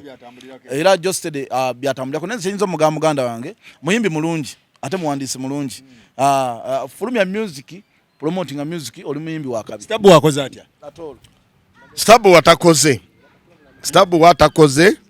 naye asigadde awo waalina okubeera takoze talina luyimba Stabu temutumuwaayira Stabu wange omuntu guno omwaka afulumiza ennyimba naye kyetubayita okukola takoze by the way mu band music oyo mu band music abantu abakoze bali bwe bati Papa Misa Kisemakula akoze kuba sawa zino band music tawakyali muntu alina mikolo gisinga gya Misa Kisemakula wokubiri akoze mu band music okuva mu mwezi ogwokutaano David Utala akayimba kabisika ndagala omuyimbi mu band asinze mu bakyala wamita Kalu Nantongo akayimba oliwa nti kamaze emyezi 7 countdown okitegeera kafuluma mu gwakutaano nga 2 naye kakulaga nakati kakyali mu namba 5 Stabu anatolo ekitufu omwaka guno kibuzeemu twamumanyire eri mukuba mikolo gye gy'embaga ennyimba ze z'embaga aziyimbi ezo simanyi kati abatera okugenda ku mbaga eyo kubanga Stabu agyalabikira okusinga kati nze ndowooza nti okusinziira amaanyi gawe gabadde mu kuyimba ayinza okuba asigadde wabadde nyimba ze ez'emikolo ze mmanyi simanyi oluyimba lupya lwaleese naye ng'akyali w'amaanyi mu gundi eyo ey'emikolo era gyasigadde abajja Lion Voice Unknown Victor Cruz ali mpasebo abadde muyimbi w'amaanyi bonna be bajjaawo kuliko Unknown Lion Voice Victor Cruz Baza Easy Mudra Zex alimu Zex simukuru kakati mubona bomenye muvuddemu abantu babiri kubaddeko abayimbi abajja ne Rokodawo kuliko Mudra bonna Mudra Zexi Aninoni Victor Cruz Victor Kamenyo naye Young Voice Azabaza Kididi sibona bebo benaba Kididi mwabo bonna bonna entumu gyomenye muvuddemu abayimbi babiri ababadde bakyagezezaako baza na Mudra muntu mugyomenye yonna muvuddemu babiri be bakyagezaako abajja ne covid eyo entumu yonna gyomenye ya covid entumu eri mwani mulimu Liam Voice mulimu Unknown mulimu Mudula mulimu Victor Cruz mulimu Easy mulimu baza mulimu Nezex mwali omwo ne Kididi oshuulira kakati muntu mwe yenna gyomenye muvuddemu baza ne Mudula abasigadde balazewa tebakoze abalala bazikira covid bwe yaggwa entumu eyo bani abakoze muntu mwe kakati nze nzikiriza nti bana abaana buli omu ayimba ayina ekiki kyayimba Zexi ayina kyayimba era nze nzikiriza Zexi akyaliko nnyo is doing good era n'ebivulu abifuna abadde w'amaanyi nze nzikiriza naddala kubanga stero gyakuba yanjawulo kuzaabano ate bano abasinga bali mu kitole kimu kati Unknown Liam Voice oli omwana omulala gw'oyogedde Victor Cruz bayina kategori yaabo nabo gye bayimba naye bakoze ne waliwo abasukkulumyemu omutima ombigu Liam Voice ndooza abasukkulumyemuko nga basatu we bali abadde akoze bulungi ne shows afunye eziwerako nze nno mweyo entumu gyomenye sinaamu gwenda abamu akoze wabula ate waliwo omuyimbi gwe simanyi lwaki tomwogeddeeko oba mwerabidde wala batabeera wano nga ndawo omuyimbi ate ndabanga ajja ng'era asobola okukola omuyimbi gwe bayita Tiana Banks oyo omukazi oyo tabeera wano naye olaba nti agezezzaako tali muntu umwe olaba ng'agezezzaako ng'ate tali wano Uganda Tiana Banks nze gambye nti tali mu abo naye bw'otulira abayimbi abajja bosuubira okugamba nti n'omwaka ogujja basobola okuba nga akola ki ng'ate tali muno nze siri ku bya ttooke kubanga Tiana Banks bw'otunuulira abayimbi ng'obatunuulidde bw'oti olaba nga muyimbi agenda kola ki asobola okuyimba omuntu mujomenya amanyi ngenda gamba muganda we nambeemu nambeemu lekera obuzaabuza eggwanga ogambye nti mu bayimbi abavuddemu muntu mu muganda we gyamenye kuba yonna eri wamulwa kuba lyagadde ojjawula naye nga yonna ya covid eyo okitegeera toyinza kuddira nonga nti Mudra ne baza be basinze kyonyinza okugamba kiri kimu nti omuyimbi gwe bayita Mudra muntu mugyomenye wakabira akoze bulungi mpozi akoze bulungi management gyalina nnungi awo mweyo entumu gyomenye olina kuzzawo Liam Voice muntu umwe yerimu ba Victor Gundi ba Victor Cruz bani bonna kati awo bw'omaliriza Mudra teekawo gwe bayita Liam Voice lwaki ngamba bwentyo nti Liam Voice saawa zino y'omu ku baana abayimba embaga okitegeera ate abakyafuna ne show ne Dubai abaddeyo ne show ne Riyadh biki naye ate baza gwogamba akayimba ba ex bange baafa kafuma 2017 tali nyanko wadde ennyonyi yawali eri ku gundi awa baziyita batya zino ennyonyi za wano ezebweya zino ezaafa ku beach tali nyanko wadde ku nnyonyi ya ku ero okitegeera kati toyinza kuŋŋa nti asukkulumye ku Liam Voice kyali wansi mbalimu ekyo tukkirize Mudra laka yakyetikka Mudra yakyetikka naye ne baza muna alina ennyimba zasabiseeko alina ennyimba ze kati nga 3 ate nga nnungi baza yagadde tulaga nti alina ennyimba ze naye abantu ogenda bakaka nnyimba za baza nga tebazitegeera oyinza okuba goziyina agerikobera ku ani akubyo Mudra abeetisi nkugambye kati bino ebintu tubikkirize oyinza okuba olina oluyimba naye lutuuka wa era lutuuka kwani Liam Voice ennyimba ze yalina ennyimba 3 nga zonna zitukira ddala ku muntu owa wansi era Liam Voice nze mu bano bonna betwogera ayinza okuba yabasinza okukola ssente otegedde kakati ne kuddako ono gundi ani Mudra of late naye mu kusooka ali emabega Liam Voice yakola bulungi ne ssente yazifuna era nakati kyakola ki akyazifuna so aballa tugattako bugasi mpolampola kati nomwana ayimba bulungi Victor Rouge naye tanafuna ssente omuyimbi oba oluyimba asinza okukuba endongo nenyikira mitima gy'abantu 2022 kuba bonna tubawulidde onaakoze bulungi n'onaakoze bulungi twagala omu kakati 2022 ng'oggyeko controversy zibadde zeetolodde ku bantu nze nsuubira musuuze endo ng'agikubye nenyikira paka wansi ku ground era nze ye muyimbi wange mu basajja w'omwaka musuuza Edrisa okitegedde muyimbi ki muwulidde kakati nze owange nno bannange nze King Saha yakubye endongo nenyikira mitima gy'abantu nze yansingidde King Saha yansingidde omusajja asinze okukuba endongo nenyikira mitima gy'abannayuganda abaddaani 2022 amazima ddala nze ku lwange nja kukyogera nga sikiruma mu David Lutalo sobola mubuusabuusa manyi n'abantu abasinga bonna abalowooza nga nze gye bali agikubye David Lutalo muyimbi ky'omusajja 2022 asinze okukuba endongo nenyikira mitima gy'abantu lwakuba nti otugambye omu naye bw'aba omu ajja kuba David Lutalo nti afulumiza ennyimba zibadde zinungi nnyo kabisika ndagala n'oluyimba lwe bayita oluyimba lwafulumizaawo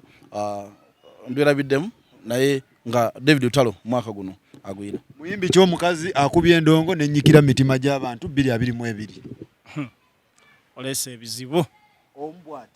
olese ebizibu naye mukazi nkyamunoonya mukazi soko anze muyina shiba agikubye nnyo shiba enyikidde yoyo omanyi omuntu waliwo ekintu kyolabiraawo nga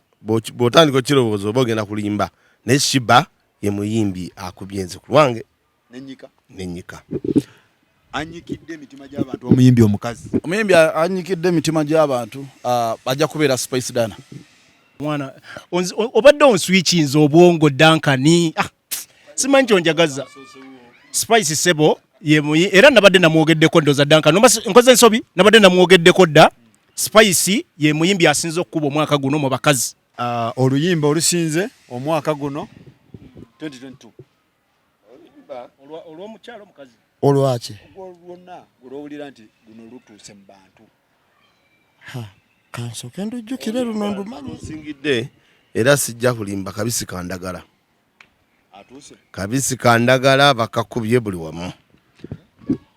kyeyinza okugamba nga si tunudde wa oba wa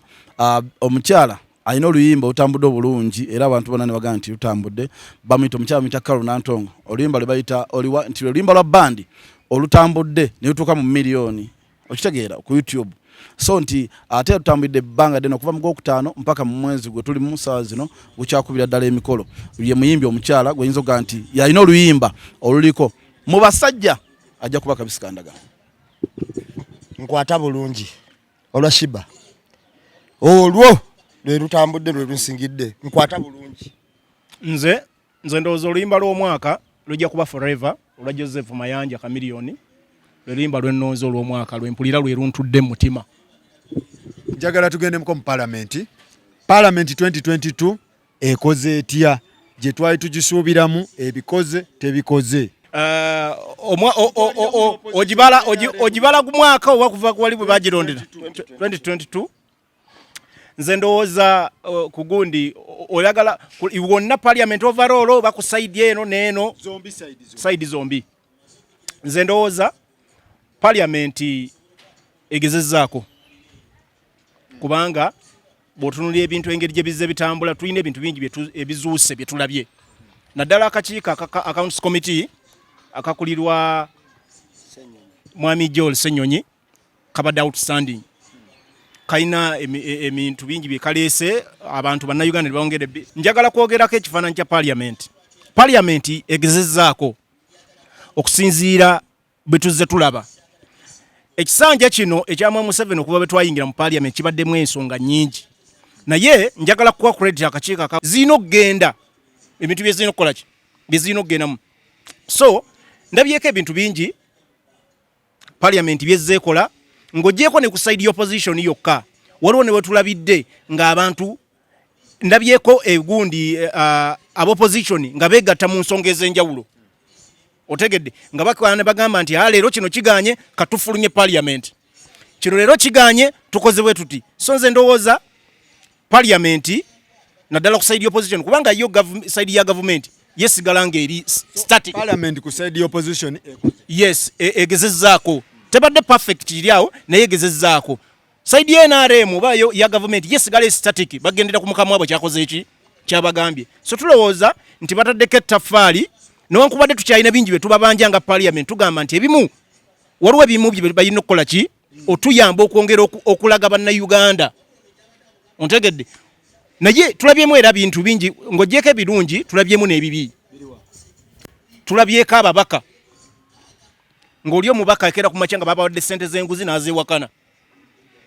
Twalabako Kagabo ng'agamba bamuwadde ssente n'agamba azizizaayo n'azeewakana mu lujjudde nga tumaze noziraba n'agamba sipiika si yakola ki si yazimuwa. Tulabyeko sipiika ng'abantu abagulirira ssente bazigabira wali ku Fairway Hotel bagende babalonde otegedde byonna bibaddemu. So parliament ebaddemu ebirungi n'ebibi naye ku level nene tukyalina bingi betukola ki bitubanja parliament. Nambe parliament 2022 opposition government parliament yakoze bitwali tusuubira bye parliament eno tugirabye mu kugenda okukola ebintu byayo nga tulaba nti waliwo omuntu omu asobola okwapoyitinga nti nze ngambye kino kiba era ne kiba mu parliament eno gye tuliko gye twogerako. Nsimya nnyo Joweero Ssennyonyi n'akakiiko ke kagezezzaako okwanika ababbi wadde ababbi abo bafunyeyo ekijinja emabega abagamba nti nze oyo nze yamukola ki nze yamuteekawo era tagambwako weewaawo bamutuula ki n'abalala babaanise naye kati baliwa babakoze eki abaanise tukirabye naye mu kubaanika bamaliriza nabo waliwo ekijinja ekyemabega ekigamba nti abo tebakyakola ki tebakyagambwako. Sanyukidde nnyo omubaka nga Zaake atuuka okulumwa obulumi bw'abantu n'aleeta mu parliament emirundi n'emirundi naye bano abasajja basipiika nga tebawulira n'abakyala n'atuuka kwagamba nanyoleddwa nnyo era akakiiko kakatuntu ako kamazeemu nnyo amaanyi ndi ku parliament kaba n'amaanyi mayitirivu nga kajja Zaake obwesige bwe kaba kajjamu Zaake obwesige amaanyi gaba mangi Faluku bwe kaba naye tekateeka ku nsonga Zaake yali ayogera ki tekakitunulira njogera kakiiko ka Budu Katuntu naye mu kujjamu Zaake obwesige amaanyi kakozesa mangi nnyo. Okay. Okiwulira kakati eyo nenjigendako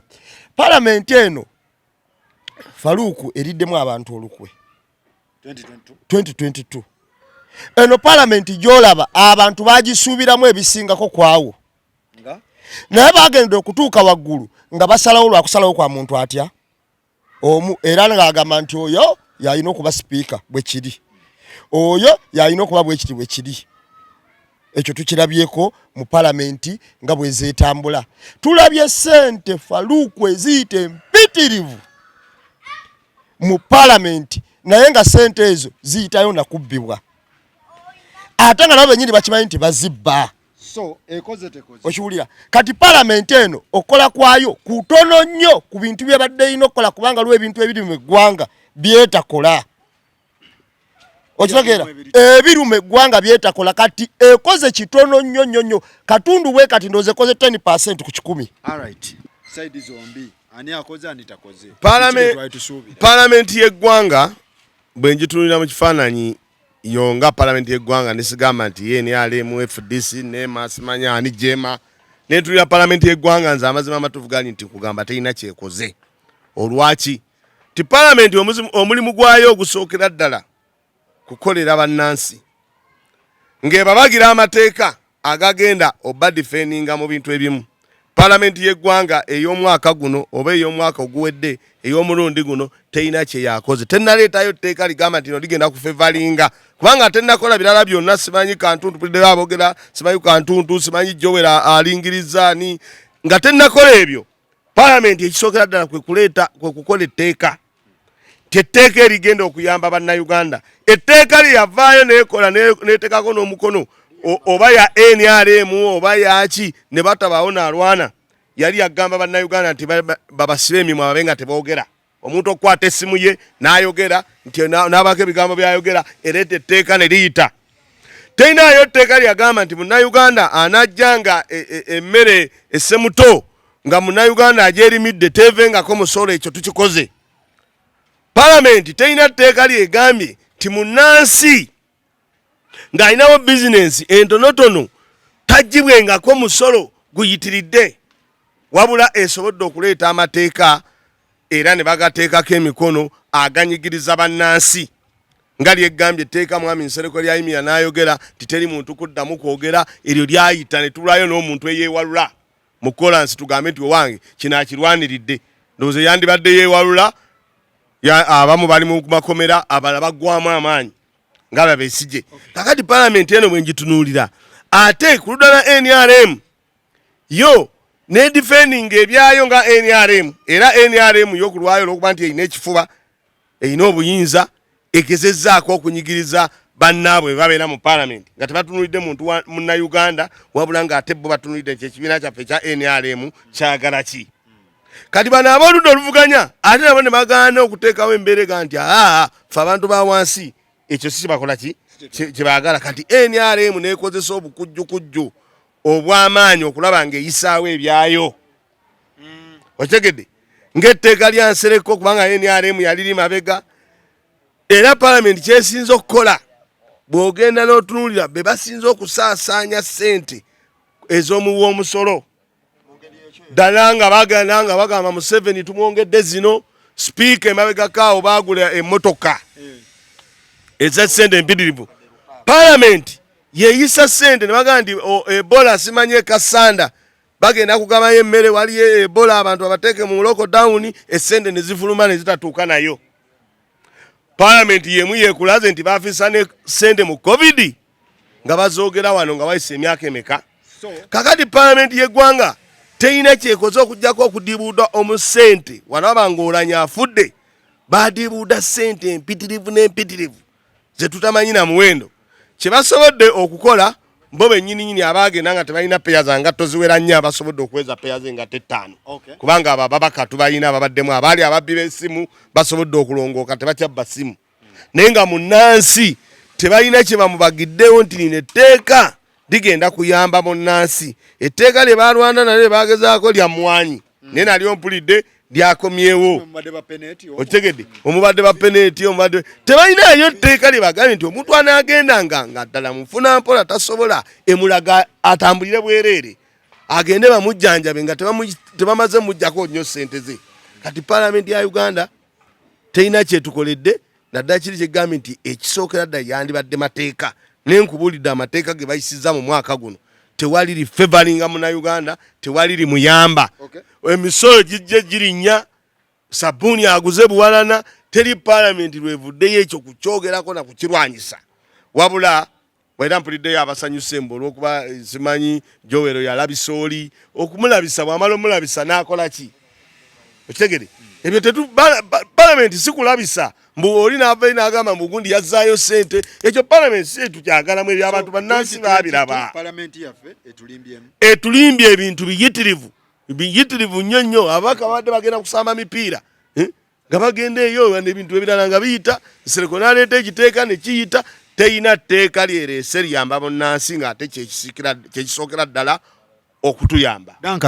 Anti ne 2023 tejja kukola. Omanyize newunya nnyo bakyali baye nga tudde ku paneno. Ina akya nagamba nti Jowero Ssenyonyi akoze kyamaanyi okulabisa abasajja bano. Njagala nnyo Faruku bw'oba okutte ku kintu ng'otandisa okusima omuti gwaffe ne guli agala gusigula, togenda gwa mpaapaali oba gwa muyembe, sooka osigula omufene gukole ki? Gwe abasajja bagaana okukola ky'ogambye, komawo mawulire obagambe kino bwe twakimaliza twakikola bwe tuti.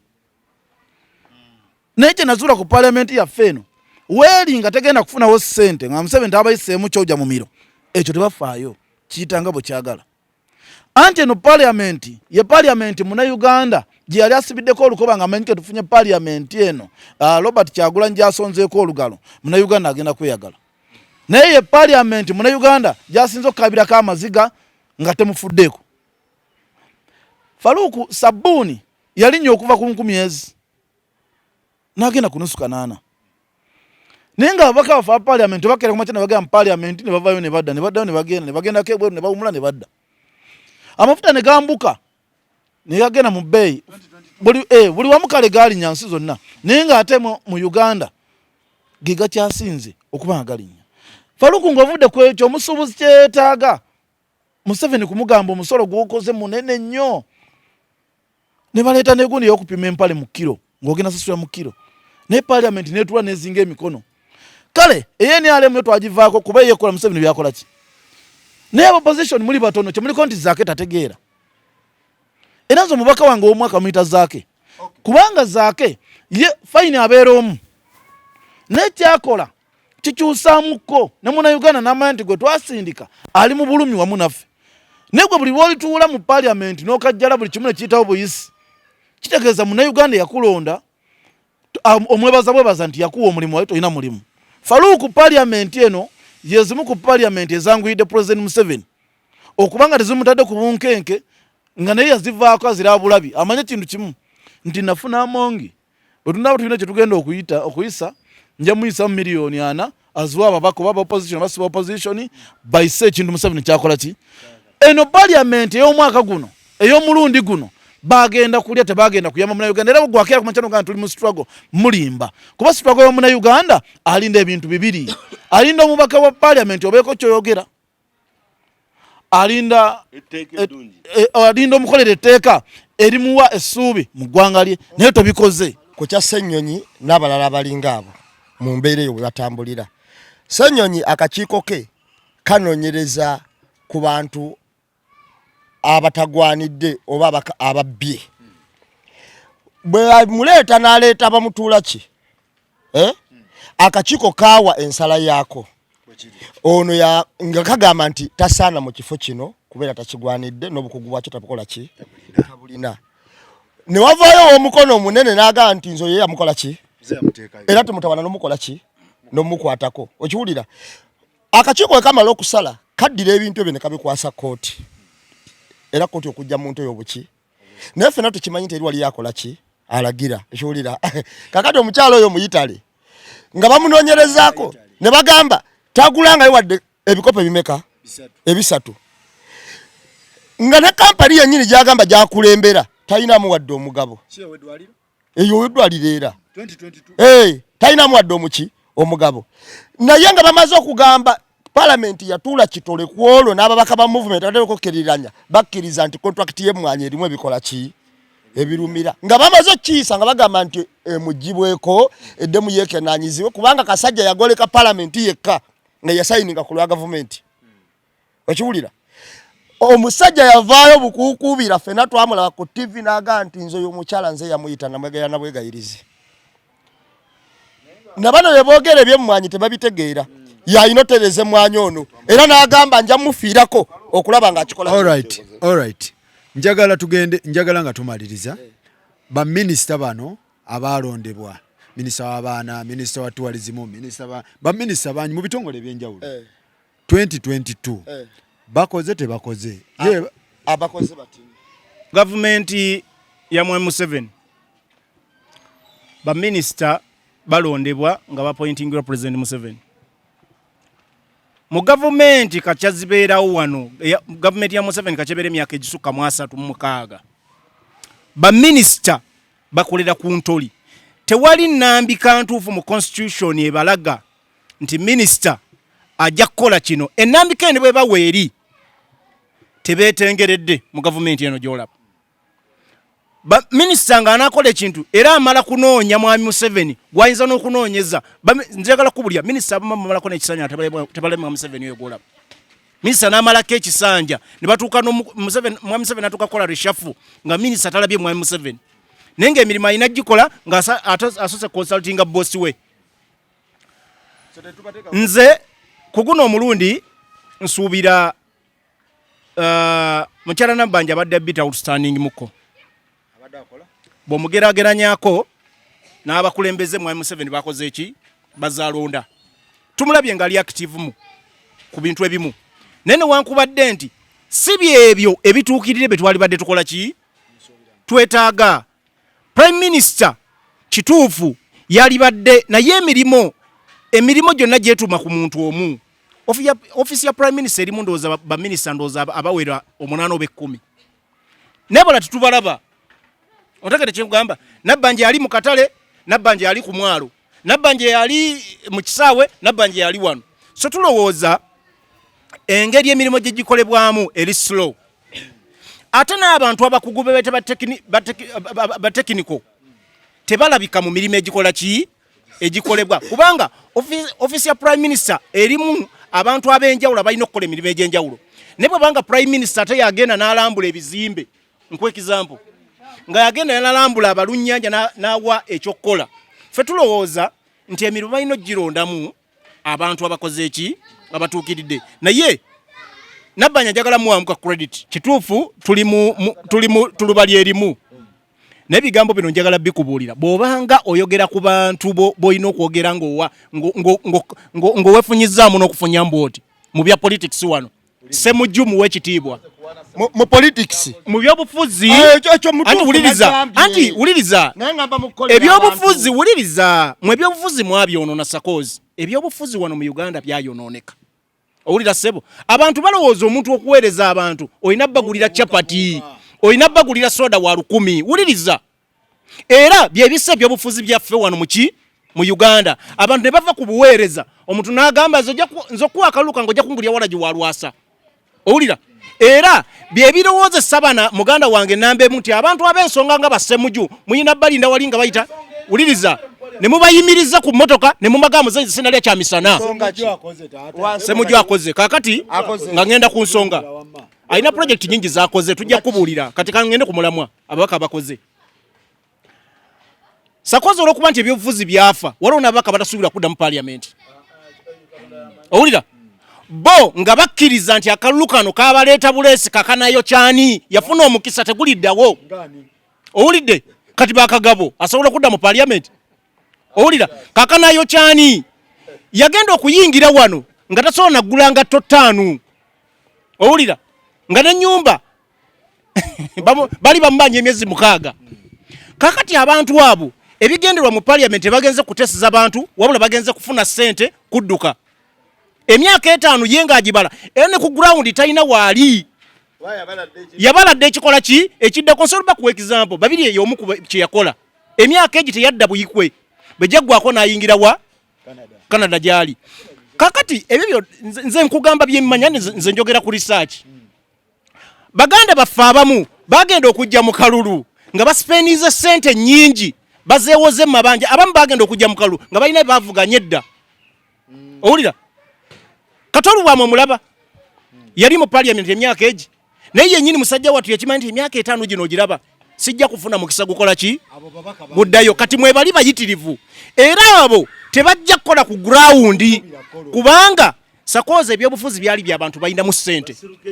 bantu balina mu ssente nga baseru Kenya bano bagambye oweri gyali ya city bamuyitani oyo musajja oyo Nsibambi bano bagundi ono toyenoona mugundi ono musajja waffe zaake bakyagulanya balina mu ssente nga zze mu yofuzi nga alinamu kaki kasente kakati kyovoola basakoze abantu abakoze batono betulabye we bali bangi bakoze semuju akoze sagala tubinyonya tujja kulwawo tujja kulwawo owulira tujja kulwawo sagala kugamba bekoze naye mbakubuulire Ssenyonyi akoze bingi sagala binyumya abantu bannasi babimanyi gundi ono musajja ono wegundi Emboozi akoze owulire ono bamuyita nkyayogera tanyonyola kamalize kiri bwe kiti omanyi parliament okola kwayo ntangaza abatuuliza n'abatulaba kwa mirundi 2 waliwo wulirizaako waliwo kola nga obadde oleeta amateeka nga mu parliament okiwulira naye nga omuntu wowuwo mu constituency ku ground afa nga wawunya n'okwewuunya nti wayinza okubeerawo omuntu aga nti ombaka yali tuyambyeko naye nga takola ki kakati ombaka yali tuyambyeko mwekyo Emboozi ku ground yo abaddeyo Emboozi abaddeyo naye waliyo abantu abayise kati nga semuju tuyinanga Ssemuju muntu wa muzinzi mu parliament okola amateeka okukugubira ku nsonga olumu entuufu naki eno mbantu simanyi naye nga muteesa muki mulungi kakati tuyina wagulawundi nga zaake ng'oyina kizibu ng'oli mitiyana omanyi project Ssemuju zakoze ekira simanyi anti otubuulirako njogedde abantu abamu bayinza oba nga tebamanyi na Ssemuju wakiikirira. Ssemuju kira ya mirundi ebiri. Ssemuju wakiikirira baali bawadde abantu baabo bonna kubanga ekitundu ekisinga kijjuddemu leerwe nga babawadde ennaku 9 baveewo bonna bakoleki bagende ate nga baagulawo. Ssemuju ekyo yajja mu parliament n'akirwanirira abantu baalibeerera nakati bakyaliwo. Ssemuju ebukasa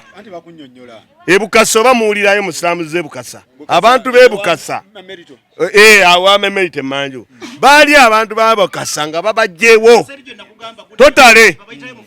Ssemuju n'ayimira mu parliament era enteekateeka y'okgoba abantu abo nekola ki neyimirira. Ssemuju mu parliament akola ki ateesa. Waliwo omukazi wa NRM eyadda gundi we yava omukyalo ono yagenda Judith Babirye omukyalo oyo muwala wa Kalangwa omukyalo oyo ali Bugikwe district akoze nnyo ku gulawundi owira anti uliriza Lutaya Jofule lindako omanyi abantu bakiikira ebitundu bya uliriza abantu bakiikira ebitundu byabwe nga birina ebibaluma ng'amazzi ng'okusima obusimi Nayikondo 20 mu constituency kikukolera anti uliriza Lutaya akikoze asimye Nayikondo azitaddeyo. Kayemba Solo mu kanso bakkiriza omubaka atuleyo awulire kanso yetezese ekitundu kinakyo ebikinyigiriza bw'omala obireete mu parliament. Kayemba Solo atuulayo omubaka Hidamani oyo ali mu ssuubi ndowooza byakwambala ngatto otegedde akoledde abantu be oba okitegedde. Kakati tukugamba ababaka bwe tugenda tubamenyaamenya kubanga tubeerabira abamu n'obajjayo mpola aba NRM kugambye oyo omubaka oyo ow'Ebuyikwe oyo wa NRM wa district simanyi bamuyita baagalaani owenakifumu ate wagundi. Kakati ono omusajja gwe tubadde twogerako kati ate kankubuulire n'ababaka abamu ekibagaana okukola era bano kyebagambye baganye okunnyonnyola obulungi nabbanja ti abamu obanga minisita w'oluguudo wa NRM minisita ow'opposition abasinga tasobola kugenda mu ofiisi eri kwogamba nti bannange nze nkyadde wa Bahati musabe bye twagala ewaffe. Kati abantu batwogerako abamu babikola nagawadde ndi wa NRM naye kangende wa FDC oba wa NUP naye oli gwe nina osaba ebikozesebwa kangende nkole ki mbimusabe. Kati abamu ekibagaana okukola agamba nze sirinyirya ddala mu ofiisi ya muntu waki wa NRM. Ow'elubaga beba abagenda okugamba nti twajja lwa muyaga era baddeyo. In fact kino kye twogera n'emagere gyekiri kyebamagere batudde nga bagamba abaka wa parliament temukoze kimala nga batali mu parliament olukiiko olutali mu parliament lunenya oluli mu parliament temukoze kikola kimala kye twali tubasuubiramu era nembuga yennyini namulidde ng'abyogera. So akati ebisinga ababaka bakoze naye waliwo abatakoledde ddala nga bo n'ekyokukola tebakimanyi nga bajja n'engatto zaabwe nnya balina okugula ey'okubiri bagule emmotoka bazimbire maama waabwe badderikinyeko talina kyakoze. Kati olaba ono omusajja ono eyali maneja wa lutalo akoze Deriki akoze Deriki Oloyi kubanga abantu b'omu byalo eyo nze gambye mu byalo bw'osima Nayikondo n'otwala amasannyalaze nga tegaaliyo ekyo kibakolera. Deriki abavubuka abawadde ssente okutandikawo ebibiina. Deriki y'omu ku basajja abasooka okusima yo Nayikondo. Ompulira Deriki y'omu eyagenda ku kyalo n'abuuza abawala abaagala okukola mu nsi z'Abawalabu era n'atikka abawala abasoba mu 100 okitegeera era abawala abo bavunaanyizibwa ku ye okumanya bali bulungi oba tebali bulungi era yabakolera okuva ku passport pa okutambula n'afuluma Uganda so kati bye bitono byemmanyi ku ye byakoze abali abantu b'ekyotera omanyi ebitundu bino bibana obuzibu obw'enjawulo Faluku bw'omala okuyita e Masaka n'okwata ebitundu ebyo bulwengo sikyotera simanyira akayi biki n'ogenda ddala eyisinjiro abo amazzi kyekizibu kyabwe era ngenda kubuulira Lutaaya yawa Nayikondo ezisoba 10 ago constituency Nayikondo esoba 10 ago ate yakola n'ekintu ekirala ekyasinga okunsanyusa Lutaaya yakubanga ebivulu ewaabwe esente zivaamu laga kati zino ezivudde wano zikole kino ekiwulya kati kitegeeza ati kyonna kyenkugamba kyonna kyekiri Lutaaya yayambako ku beewaabwe ekyenjawulo tumaliriza kitegeeza ababaka abamu abasinga waliyo abakoze waliyo n'abatakoze abasinga obungi be batakoze kubanga abasinga obungi mbabaka abo tulinamu bali basikyava mu kifo ne bamunkuba akalulumbaawo botafiire ekiwulira nze ngamba bwe nti ebyomubaka okuzimba okukola Nayikondo ku kyalo oba okuweererayo abaana ku ssomero si kyekikulu kuba eyo kiyamba constituency yo ekikulu mu parliament Munnayuganda ebimunyigiriza obirwanyeko obikolako bw'oba tobikolako nawe oba tokoze omubaka akola emirundi ebiri omubaka akola mu parliament n'akola ne ku ground kati waliwo ababaka ng'abeeyo gye balunda nga ye bwona omugulire ng'abantu abagulira eddagala ly'enti oba n'abaterawo ekyuma amata we gakuŋŋaanira nga ye kyayagala Faluku omuntu omugulira amata omulundi ogumu ompulira n'okuteesa mu parliament basale ku musolo gw'amata kyekisinga parliament yentikko y'ebyobufuzi mu ggwanga gye biggwera kakati waliyo opportunities nyingi omanyi waliwo kye bayita okusaka omuntu wafuna woofiisi ya parliament aba ayinemu ekisa gifuna okusaka okw'amaanyi naleetera abantu be abo abasobodde bakikoze baganda bange wamu abavudde waggulu be bayogedde naye ffe wano Makindye twafuna obuzibu Makindye wano we tuli Makindye West ffe kiri ekisanja ekyasooka tebatukolera naye omubaka ne tumuwa omukisa n'agenda n'afuna ekisanja teyatukolera naye olw'okuba nti kadi yali ezze ya nuupu anti nkugamba nze amazima ge gali nzita era baganda bange Dankani naye akimanyi ne tumuwa naye olwafuna kubanga twali twagala giwa oli omuvubuka bamuyitaani Musiri David era wuliriza ebigambo byange nze byenjogera nti mbiina mpulirizaako Sakozi ompadde omukisa ogwogera omukisa gwe guli nze amazima ge gali nzita era ne tumuzaayo naye Mukama n'atukola bubyera bwe twamuzze nga tumanyi tugenda kukola agenda tukolera bambi ne bamusiba kati ate eri Makindye East muganda nga yabadde alina byogera kuba sibimanyi nnyo ebya Makindye wali Derek sibimanyi nnyo saagala mupiininga ebyannyeko community akola takola simumanyi siri wa Makindye alina ne tiimu wano bayita Katwe United yayingira ne mu super wuliriza yayingira ne mu super wuliriza abasajja bano bababoga wabule akomaawo bwageze ku kyemipiira yakola Katwe United kyeyali ayagala okweza ettiimu eyo ng'agenda kwesimbawo kuba FIFA president ng'olina okuba ne ttiimu ate ttiimu Katwe United ekyo kyayogera Katwe United ebaddewo ebbanga nga Sewanyana yakiteekamu ssente nga tannaba nagenda wa so mwebale nnyo mwebale ddala naye nga tukkirize waliwo ababaka babatakoze naye nga bagenda kukola next year waliwo n'abatajja kukolera ddala waliyo bo nga bo kituufu bo bakkiriza tebagenda kudda anakola talinda bbanga ddene tekijjaawo nti waliwo abatakoze waliwo abakoze bayitirivu mwebale nnyo mwebale ddala tubagaliza omwaka omujja ogw'emirembe mwebale nnyo mwebalire ddala